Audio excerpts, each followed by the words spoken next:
এক দেশে ছিল একটি ছোট্ট খরগোশ, নাম ছিল টুকটুকি। সে ছিল দারুণ চঞ্চল আর দৌড়ে খুবই দ্রুত।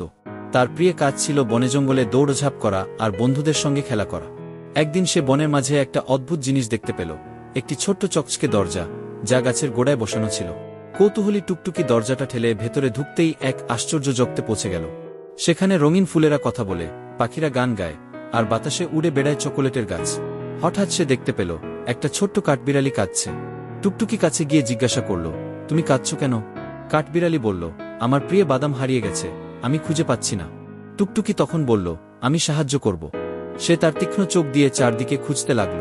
কিছুক্ষণ পরে সে দেখল একটা ছোট্ট গর্তে বাদাম লুকানো আছে। টুকটুকি কাঠবিড়ালিকে দেখিয়ে দিল, আর সে আনন্দে লাফিয়ে উঠল। সবাই মিলে আনন্দে নাচতে লাগল, আর টুকটুকি বুঝতে পারল বন্ধুদের সাহায্য করাই আসল আনন্দ। এরপর সে আবার সেই ছোট দরজা দিয়ে ফিরে এলো নিজের জগতে, কিন্তু সেই জাদুকরী অভিজ্ঞতা তার হৃদয়ে চিরদিন থেকে গেল।